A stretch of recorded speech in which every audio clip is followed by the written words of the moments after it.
And it's a small detail, but to understand that your prodigal was thinking about you at that moment. I was thinking about my wife at that moment, to where I wanted her to see this. I wanted to bring her in a little bit. I wanted her to see what I was doing. I was thinking about her. Of course, I'm not. You have to realize that now. Take the small little signs, and it was just a simple response. But then I do remember I sent her a picture while I was there, and she wanted to ask. She asked me, like, so what's going on? I think I text her. Besides the picture, I text her, thinking about you. Well, she wanted more details, like, why are you thinking about me?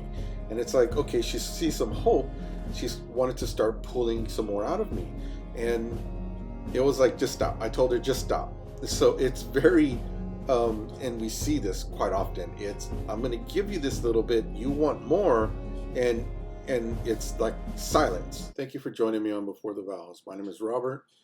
In this video, I want to talk about some signs or small signs that your prodigal is moving forward toward returning or getting wants to move closer. Sometimes we've talked about this as testing the waters, but your prodigal may still be looking shut down emotionally, but their behavior is telling a different story. And we see that this is a common pattern in avoidance. They don't always show emotional closeness through words. They show it through responsibility sometimes, logistics or practical acts. And what you're seeing is not affection just yet, but it's a movement. There's small steps. And so this avoidant pattern, for many of you standards that are dealing with an avoidant, they don't move toward emotional intimacy first. They move toward a practical proximity first. They move in the area, and it's very similar to, like we've said before, testing the waters.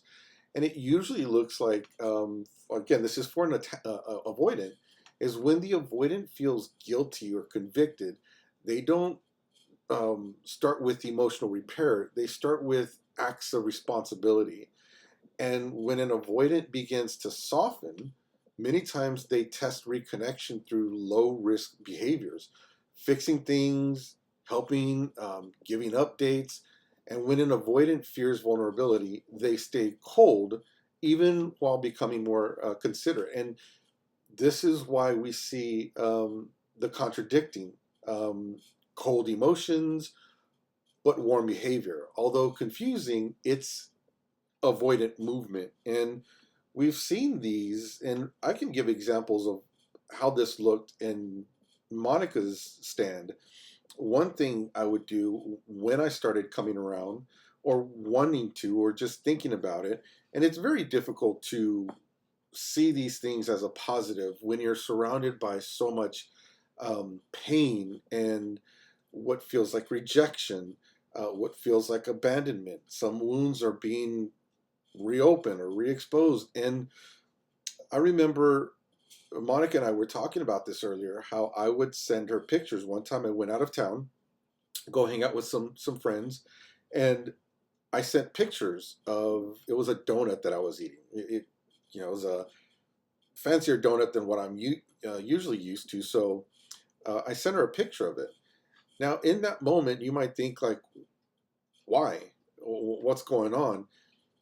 And it's a small detail, but to understand that your prodigal was thinking about you at that moment. I was thinking about my wife at that moment, to where I wanted her to see this. I wanted to bring her in a little bit. I wanted her to see what I was doing. I was thinking about her. Of course, I'm not. You have to realize that now. Take the small little signs, and it was just a simple response. But then I do remember I sent her a picture while I was there, and she wanted to ask. She asked me, like, so what's going on? I think I text her. Besides the picture, I text her, thinking about you. Well, she wanted more details, like, why are you thinking about me? And it's like, okay, she sees some hope. She's wanted to start pulling some more out of me. And it was like, just stop. I told her, just stop. So it's very, and we see this quite often. It's, I'm going to give you this little bit, you want more, and it's like silence. What happened? Well, there's small little things that you small things that you can maybe overlook, but can be positive signs. Like we're going to share, sharing location, doing things around the house. Maybe they're coming around mowing the grass. So we'll talk about maybe your prodigal might send you a text of where they're at. Maybe they shared location with you and they didn't before. This is not random. Avoidants only do this when they feel convicted or they want to rebuild trust without a vulnerable conversation. They want to avoid conflict, so they kind of keep the distance here. They want to show I'm not doing anything wrong. Like here I am, I'm thinking about you, I'm being good. Maybe they're not, but at least they want you to see, they want you to hear from them. Again, you have to look at it, what at least they're thinking about me. And it seems very unfair, but you have to see, like Monica says, look at the what is, not what isn't. They want to demonstrate this reliability in a safe way, right? This is a non-verbal apology many times, or sometimes it can be a way of saying, hey, I'm sorry, but they're not vulnerable enough to say those words, I'm sorry. It's also almost like a preemptive reassurance. I don't want you to think I'm doing something again, right? So I know I've said that before to Monica, where maybe I've fallen short somewhere, and I've told her, like, I don't want you to think I'm doing anything else. I'm sorry this has happened. Of course, during that time, I wasn't going to apologize, but it was as if I had been, I wanted to reassure her without saying it. So avoidants usually apologize through behavior first, and then later on the words will come out. Sometimes maybe your prodigal does home repairs. Um, the home repairs, this is a little bit more telling. So avoidants don't usually fix things, and that was me, unless they feel responsible for damage they cause. Possibly, maybe they feel guilty. Maybe they're trying to reestablish their role in the home, or they want to contribute without emotional closeness. They want to reduce the tension. They want, again, they want to kind of come in slow. They want to show value without vulnerability. So this is the avoidant version of I'm still here. I'm still part of you, of this home. I'm contributing. I'm not abandoning everything. So it's again a little bit of the willingness to want to open, to reconnect. Avoidance will reconnect through tasks, not emotions. Sometimes it can be seen as, okay, there's hope. How does the stander react? How does the stander confront this? And with Monica, it was, I'm going to stay silent. I'm going to appreciate, I'm going to acknowledge, and the acknowledgement goes a long way with that. Like I've said before, anytime I would do a project, I wanted Monica's approval. And even in some small things, I couldn't hear the way Monica would address certain things I did. And again, it could come off as very innocent, but I just heard it differently because of my wounds. Um, then you might ask, well, why are they still cold if they're coming, doing these things, but then they leave as if they were never here? Avoidants stay cold when they have this fear of emotional closeness, being pulled into a conversation they're not ready for, or being asked to define the relationship. What am I to you? You might ask the standard. You might ask, what's going on? Like Monica said, I treated her like a girlfriend, like I broke up with her. So you might ask, or I wouldn't say put that ultimatum on your prodigal, but you might ask, like, what's going on? Being confronted with their failures is something that they're trying to avoid. They're trying to avoid that vulnerability, disappointing you again. So they offer practical closeness while keeping this emotional distance. And this is exactly what you're seeing.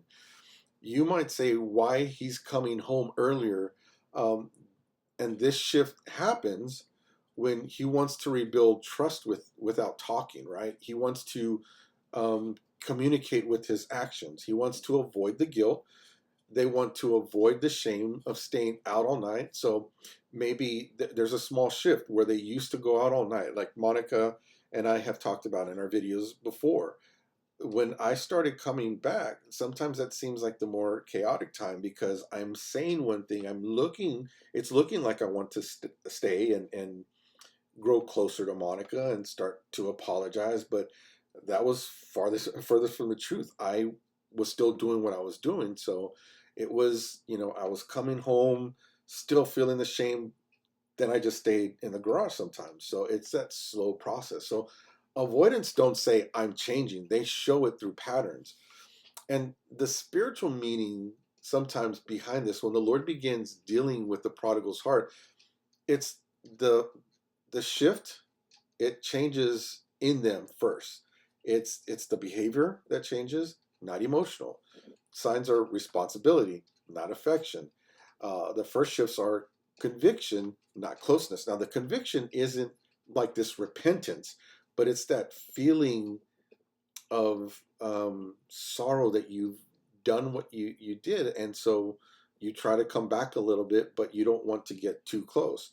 And the first fruits are repair, not romance. It's not, well, I'm going to love on you, I'm going to hug you, I'm going to kiss you. It might be, but many times this is how it starts, and this is how a prodigal begins turning quietly, awkwardly, and indirectly.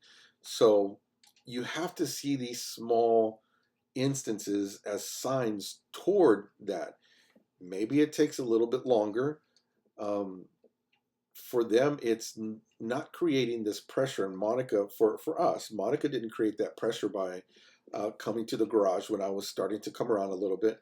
She didn't come to the garage and ask me, "Hey, how are you doing? Let's talk. What are you feeling right now?" I wasn't ready for that. I wanted to come back, but I was scared. It's almost as if I stayed in a closet. I didn't want to face everything just yet. It was slowly coming in. So, and what this means for you is these could be signs of movement, could be, even if they're still emotionally shut down. Avoidants thaw slowly, prodigals return gradually.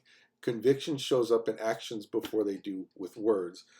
Now, there might be other things around the house that they do. Maybe there's repairs that they start doing where they never did before. Maybe there's some projects in the house that not necessarily repairs, but some unfinished projects that they start working on. And this is slowly could be moving toward reconciliation. And this is very important to see. Again, we understand that it's very difficult to see these small signs in this painful season. And you can say, my spouse came home, cut the grass, and then left. They didn't talk to me, they didn't do anything.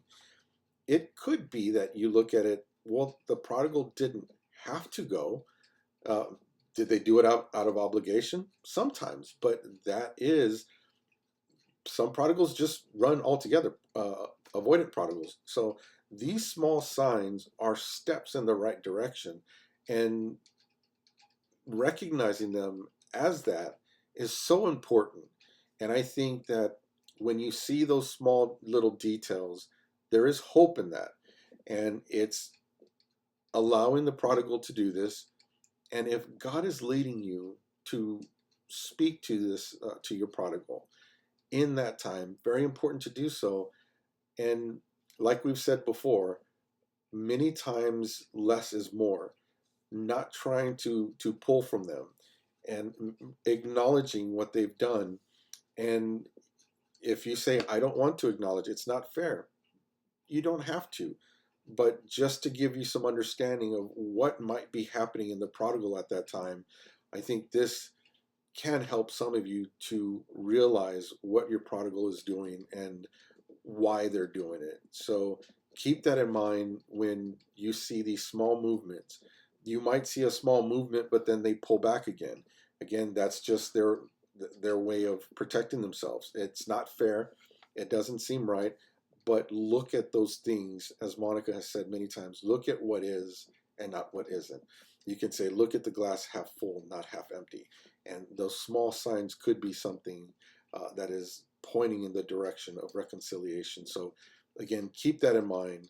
Um, just a brief little video that we wanted to share with you about these very common topics or issues that are coming up that we see quite often in youth standards that are reaching out and sharing a little bit about it. And this is what we want to do is take some common questions, some common concerns, and address them in a video and let you know what could be happening, again, to bring a little bit more clarity to your stand and to help maybe bring a little bit of comfort, that comfort knowing that it's not you. Maybe something about you has triggered them. Definitely the fact that they love you and they feel connected to you and they feel that closeness, they have withdrawn, and this could be a sign that they want to come back, but it's usually on their terms. And so again, just to be aware of those things, and we wanted to just point this out in a quick video and hope that it's helped some of you see what's going on,